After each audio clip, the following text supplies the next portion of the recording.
Assalamualaikum warahmatullahi wabarakatuh. Selamat pagi semuanya. Apa kabar hari ini?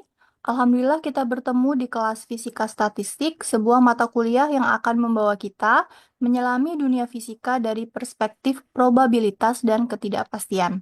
Mata kuliah ini bukan hanya penting tapi juga indah karena ia membantu kita memahami perilaku sistem besar dari molekul dalam gas hingga bintang di galaksi dengan alat bantu statistik.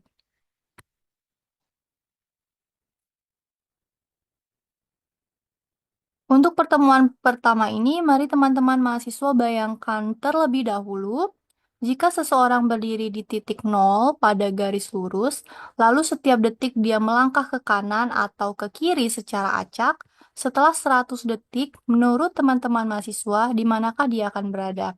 Hari ini kita akan membahas hal yang terlihat sepele tapi ternyata fondasi dari banyak fenomena fisika, yaitu random walk atau kalau dalam bahasa kita, bahasa Indonesia itu gerak acak.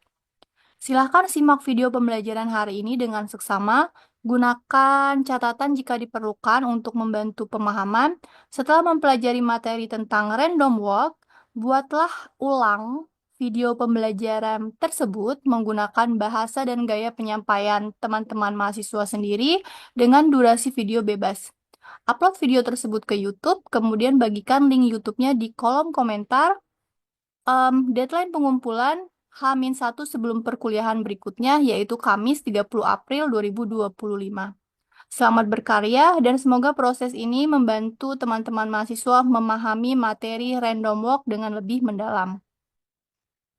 Jadi, random walk ini adalah sebuah objek matematis yang dikenal sebagai proses acak yang menggambarkan sebuah jalur yang terdiri dari serangkaian langkah acak. Serangkaian langkah acak berturut-turut dalam suatu ruang matematis. Gitu. Nah, jadi random walk ini ya serangkaian langkah acak yang berturut-turut. Nah, jadi di alam itu kan terdapat fenomena yang bersifat acak. Nah, kehadirannya itu hanya dapat dinyatakan secara probabilistik. Nah, ini hanya bisa diselesaikan dengan random walk karena dia acak gitu. Hanya bisa diselesaikan dengan probabilistik atau random walk ini. Nah, contohnya dalam kehidupan sehari-hari, fenomena-fenomena alam itu kalau misalnya di bidang ekonomi ya, itu memodelkan harga-harga saham dan faktor-faktor lainnya. Misalnya penyimpangan dari model teoritis ini dalam korelasi jangka pendek dan jangka panjang harga saham. Pokoknya kalau ekonomi itu tentang harga saham lah. Atau kripto. ya seperti itu ya, kan acak. Nggak jelas mau kemana gitu kan. Terus ada lagi dalam genetika populasi itu juga ada. Misalnya langkah acak yang menggambarkan sifat statistik dari hanyutan genetik gitu. Terus kalau dalam fisika misalnya ada model sederhana dari gerak Brown gitu. Dan difusi seperti gerakan acak molekul. Gerakan acak molekul misal ya. Terus dalam ekologi matematis menggambarkan gerakan hewan. Nah, ini juga bisa kan ekologi matematis. Ekologi matematis itu misalnya pergerakan hewan. Terus ada lagi apa ini? Fisika polimer, langkah acak menggambarkan rantai ideal, itu juga bisa. Terus banyak ya. Ada lagi dalam penelitian otak nih, langkah acak digunakan untuk memodelkan aliran sel saraf yang ditembakkan di otak nih, misalnya penelitian otak. Aliran sel saraf. Nah, jadi random walk ini ya sebenarnya itu tidak hanya dapat digunakan untuk fisika aja, tapi apapun fenomena-fenomena yang bersifat acak ya, yang hanya dapat dinyatakan secara probabilistik, itu bisa kita tinjau dengan random walk gitu ya. Apapun yang bersifat acak. Nah, contoh paling sederhana dari masalah random walk yaitu random walk satu dimensi. Nah, ini paling sederhana ya. Namanya juga paling sederhana, berarti dia satu dimensi. Nah, gitu. Apa sih maksudnya random walk satu dimensi ini? Contoh paling sederhananya ini seperti ini. Ada seorang pemuda, ya. Ada seorang pemuda, misalnya nih pohon ya. Ini ada pemuda nih. Pemudanya tuh mabuk. Kalau mabuk ya, dia kan nggak jelas nih mau jalan kemana. Ya mau ke kanan, mau ke kiri, tuh. Karena dia mabuk. Padahal rumahnya ada di sini gitu. Katakanlah di sini rumahnya. Karena dia, kalau orang normal kalau dia mau jalan ke rumahnya kan gini. Kanan, kanan, kanan, kanan, kanan, kanan, nyampe gitu kan. Nah, karena dia mabuk, jadi langkahnya itu acak. Nah, di sini kan satu dimensi ya. Kalau satu dimensi cuman bisa ke kanan atau ke kiri, gitu ya. Namanya juga paling simpel. Kalau random walk 2 dimensi ya berarti dia bisa ke kanan, bisa ke kiri, bisa ke atas, bisa ke bawah, gitu ya. Nah, karena satu dimensi cuman bisa ke kanan dan ke kiri. Tuh. Jadi kalau misalnya dia pemabuk ini, dia bisa misalnya dia ke kanan, ke kanan, ke kanan karena dia mabuk, terus dia ke kiri lagi, ke kiri lagi, ke kiri lagi, bukannya mendekati rumah, malah menjauhi rumah, terus dia ke kanan lagi, ke kiri lagi. Nah, gitu. Ya, ini contoh paling sederhananya. Jadi kalau kita mempelajari random walk satu dimensi yang paling sederhana, nah itu kita sebenarnya bisa memvisualisasikan dari masalah-masalah ini tadi gitu, ya. Jadi kita belajar yang sederhana dulu dari sini. Nanti teman-teman bisa tahu probabilitas terbesar itu yang seperti apa gitu kan, probabilitas yang terkecil itu yang seperti apa gitu, keadaannya yang seperti apa, itu nanti teman-teman bisa. Oke, jadi tadi contohnya adalah random walk satu dimensi ya. Contohnya adalah pemuda yang mabuk. Nah, gitu. Kita ambil contoh ya. Kita ambil contoh misalkan si pemabuk itu melangkah n kali, jadi dia melangkah n kali, terus setiap langkah menempuh jarak L. Nah, setiap langkah itu menempuh jarak L. Oke, pertanyaannya, berapa kemungkinan si pemabuk berada pada jarak L di sebelah kanan lampu? Nah, pertanyaannya, berapa kemungkinan si pemabuk berada pada jarak L? Ini ada jarak L ya, ini jarak di sebelah kanan lampu. Nah, di sini ada si pemabuk tadi. Yuk, kita selesaikan. Jawaban atas masalah ini dapat dirumuskan melalui langkah-langkah sebagai berikut. Misalkan dari langkah total n, nah tadi kan langkah total itu adalah n, ya. Totalnya adalah n. Langkah total.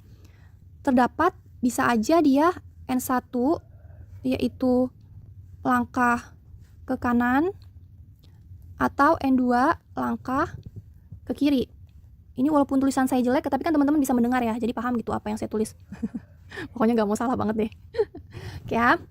Jadi total langkahnya itu adalah n, ya. Kalau dia ke kanan itu kita sebutnya n1. Kalau dia ke kiri kita sebutnya n2, gitu ya. Totalnya, total semua ini adalah n besar. Oke. Jadi rumus pertama yang harus kita ingat adalah n sama dengan n1 ditambah n2. Ini ya, yang penting yang pertama. Terus, bila arah kanan diambil positif dan arah kiri diambil negatif, nih, arah kanan diambil positif dan arah kiri diambil negatif, maka selisih jumlah langkah dan jumlah langkah kanan dan kiri adalah ya perpindahan. Sekarang kita mau cari perpindahan. Nah, ini kan total ya. Ini total, sekarang perpindahan. Perpindahan kita lambangkan dengan M. Ya. Perpindahan itu adalah si kanan dikurangi dengan si kiri ini. Tadi kan katanya kalau arah kanan ini positif, terus kalau si arah kiri ini diambil negatif gitu kan. Jadi N1 kan plus nih, ya kan? Plus kan? Terus dia min N2 gitu. Jadi di sini N plusnya nggak usah ditulis. Jadi M sama dengan N1 ini plus ya, dikurang N2. Nah, ini perpindahan. Kalau perpindahan kan selisih ya. Nah, gitu. Ini hal yang penting kedua. Kemudian, M akan positif bila langkah ke kanan lebih banyak dari langkah ke kiri. Iya benar. Ya benar lah. Ibaratnya 2 plus 2 dikurang 1. Ya pasti lebih ini kan. Nah, dari dua hubungan, rumus pertama sama rumus kedua akan didapatkan. Nih, kalau teman-teman substitusikan, ini nggak perlu saya jabarin ya, nanti dapatnya, teman-teman cobalah substitusikan ini, nanti dapatnya ini. M sama dengan 2N1 dikurang N. Nah, ini. Ya, jadi ini yang penting lagi. Oke, ini kalau kita pertemuan offline, ini sudah saya suruh maju ke depan ini. Buat dapetin ini. Tinggal substitusi 2 ini aja kok. Oke ya, kemudian kita lanjut. Nah, jelas bahwa bila N ganjil genap, maka M ganjil Q. Karena jarak setiap langkah adalah L, maka posisi si pemabuk setelah N langkah adalah, nih ya, saya tulis dulu. Karena jarak setiap langkah L, maka posisi si pemabuk setelah N langkah adalah, kita ulang ya, karena jarak setiap langkah, nah ini, jarak setiap langkah adalah L, maka posisi si pemabuk setelah N langkah adalah, jadi kita mau cari sebenarnya ini total jarak ya, total jarak. Nah, total jarak kita lambangkan dengan L besar. Artinya, untuk mendapatkan total jarak adalah perpindahan, ya, M. Saya tulis dulu sini, total jarak. Total jarak adalah perpindahannya dikalikan dengan setiap langkah, gitu kan? Atau dirumuskan sebagai L sama dengan M dikalikan dengan setiap langkahnya tadi apa? L ini. Nah, ini rumus penting berikutnya. Gitu ya. Bila L positif nih, jika L positif, pemabuk berada di sebelah kanan. Nah, tadi ya, misalnya di sini ada lampu. Ya, ini lampu anggap aja. Jadi kalau misalnya dia L-nya positif berarti dia ada di sebelah kanan. Kalau misalnya L-nya negatif berarti dia ada di sebelah kiri. Gitu ya. Lebih lanjut dimisalkan bahwa probabilitas melangkah ke kanan adalah P dan ke kiri adalah Q, maka, nah ini probabilitas ya, jumlah probabilitas itu adalah selalu 1 ya, atau 100% gitu.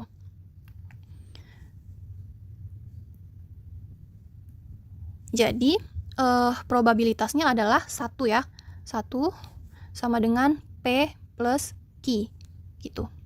Karena di sini P sama dengan Q, maka P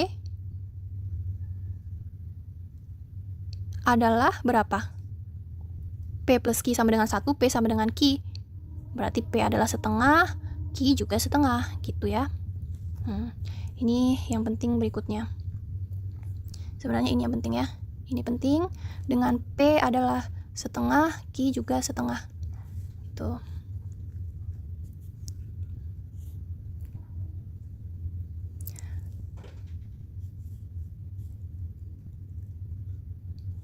Nah, jadi karena N1 ke kanan dan N2 ke kiri dari keseluruhan N, langkahnya itu mempunyai, nah ini kombinasinya adalah C, N, ya, N total difaktorialkan dibagi dengan ini, kemudian N, gini ya. Nah, tapi yang kita pakai itu adalah probabilitas N, nih, kemudian N1 ke kanan, ke kiri, kemudian N total per N1, N2, P, N1, Q, N2. Itu.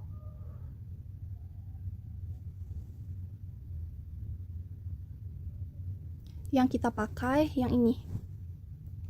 Nah, ini untuk mencari probabilitasnya. fungsi probabilitas. Ini disebutnya distribusi binomial. Gitu ya. Nah, tadi di sini tuh sebenarnya ada lagi tuh untuk mendapatkan probabilitas tadi ya. Ada kan probabilitas dia P gitu, terus dia bisa lagi Q ya. Kalau yang si ini itu dia N1, terus ini N2. Jadi nanti dia itu kemungkinannya adalah P kemudian pangkat N1 Q pangkat dari N2 itu ya. Kalau misalnya teman-teman bingung apa sih maksudnya ini, ya udah, yang penting itu ini ya. Yang penting itu adalah ini. Jadi itu masing-masing intinya itu kenapa kayak gini? Nih, P plus Q sama dengan 1. Kan probabilitas itu 100% anggaplah ya. Jadi dia mau ke kanan, mau ke kiri ya probabilitasnya sama, setengah-setengah atau 50-50 gitu. Bukan yang satunya lebih besar, karena semuanya itu punya kemungkinan yang sama. Nah, kemudian ini kan rumus kombinasi nih, rumus kombinasi biasa.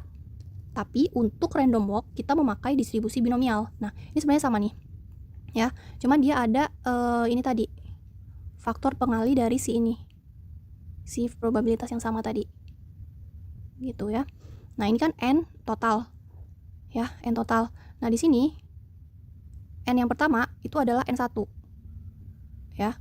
Terus N total dikurang N yang lain. Berarti N min N1 yaitu adalah N2. Gitu ya. Jadi ini yang penting. P plus Q sama dengan 1 sama rumus terakhir distribusi binomial yang ini. Ya. Nah, sekarang kita masuk ke contohnya. Kita masuk ke contoh. Rumus pentingnya tadi adalah P probabilitas untuk sekian langkah dengan langkah N1, N2 ke kanan ke kiri gitu ya, sama dengan langkah total dibagi N1, N2 terus probabilitas ini setengah ya, Q N2 gitu. Ini rumus pentingnya. Nah, contohnya kalau di buku ya, contoh di buku, di alun-alun yang rata dan datar, si pemabuk bergerak 4 langkah. Bergerak 4 langkah. Dan setiap langkah 25 cm. Tentukan A, probabilitas dia berada 50 cm di kanan lampu.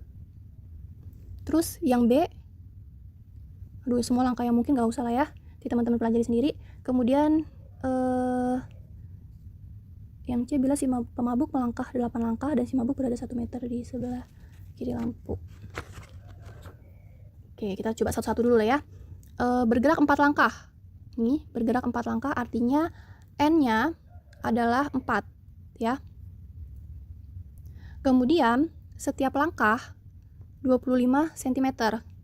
Yuk, berarti di sini L kecil sama dengan 25. Kemudian probabilitas 50 cm. Di sebelah kanan lampu. Berarti ini adalah L besar sama dengan 50 ya. Ini cm, ini cm. Yuk. Probabilitas 50 cm di sebelah kanan ya. Tuh. Oke, sekarang kita jawab. Kita jawab pakai rumus yang mana?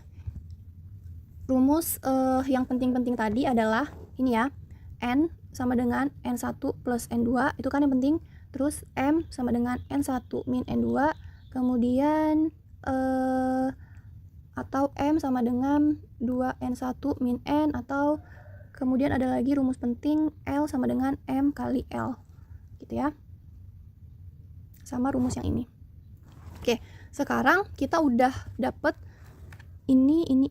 Jadi bagian mana dulu nih yang bisa kita tentukan? Yuk kita cari. Untuk mendapatkan